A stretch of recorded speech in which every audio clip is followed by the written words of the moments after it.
Hello, I'm James Zanadakis. Welcome to Utao Airport, where we've had an intense few days of Air Race 1 heats.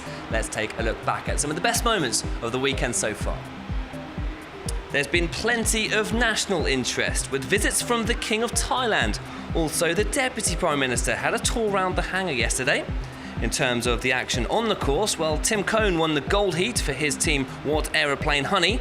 Richard Zidal, racing for last lap player, lapped everyone bar second place in the silver heat as he blew away his competition to storm to victory. One of the World Cup favourites, Team Outrageous, have had a few problems of their own and were unable to fly yesterday, but their pilot Tom Richard, drafted in at the last minute, is confident they can compete with the best looking ahead to the final. And Tony the Tiger, piloted by Jason Barksdale, has been unable to fly after his plane was damaged during shipping. He, however, donated his engine to another aeroplane. A great indicator then of the family spirit shared by some of the teams and pilots here at the Air Race 1 World Cup. Well, a little bit earlier, I caught up with some of the pilots to see how their race weekend's gone so far. We're very committed to air racing. It's just one of the things that we just feel compelled to do and very passionate about it. Just love it. Just can't get enough of it. Talk to us about how things have been going over the past couple of days, because there's been a couple of times we've seen you doing a bit of work on the plane. It's never straightforward, Air Race 1, is it? Exactly. You never know exactly what to expect when you get to a race. And this year, we had a little bit of a fuel leaking problem in our fuel tank. And so I ran a couple practice laps and had a fuel tank issue. We pulled it out. We got that leak repaired. And then I had a race in the gold class, which it was an unofficial practice race. I pulled 5th in the gold, which I was extremely surprised because normally I'm a silver class racer. And then we had developed another little bit of a fuel leak. And so we've got it repaired. This last time, we repaired anywhere possibly it could leak. We've got it sealed up good and tight, and now I think we're ready to go.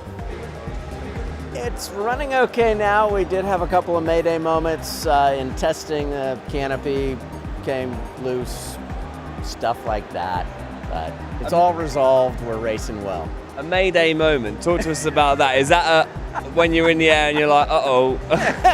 Yeah, you know, it's racing. So I haven't had a Mayday that was serious at all. We've had several that, Maydayed at speed at low altitude, so I'm very calm. I'm very lucky to be invited here. It's an American aeroplane, and I was offered a seat fairly late on, so I was able to get out, and it's fantastic. I've done Air Race 1 races before around the world, so I had a year off last year and now back into it this year, so yeah, very, very happy. A lot of work goes into getting these planes, not just in the air, but even onto the runway, doesn't it? Yeah, you're absolutely right. From getting them here in containers in the heat of the day, getting the wings back on, and then before each race, we've got to keep them cool, got to keep the engines cool because they're not used to. We're 35 degrees C out on the apron here, so we start at the last minute, and they're not the easiest to start when they're hot. So. We do everything we can to keep the airplanes and engines cool. So as soon as they finish racing, we put the fans on them, fans on now, just to keep them as cool as we can. You mentioned then you're from California, so I'm assuming that's where you've travelled from for this event? Yeah, I sure have traveled from Sonoma, California, via Chicago, Tokyo, Bangkok. Long flights, pretty grueling, but couldn't be happier to be here. It took a couple days to shake the jet lag out. But we're happy and we're ready to rock it. We'll be bringing you all the action live from Facebook tomorrow. Make sure you tune in to catch the finals of the gold and silver heats. All that content then and much more. Make sure you stay across all of the Air Race 1 action tomorrow.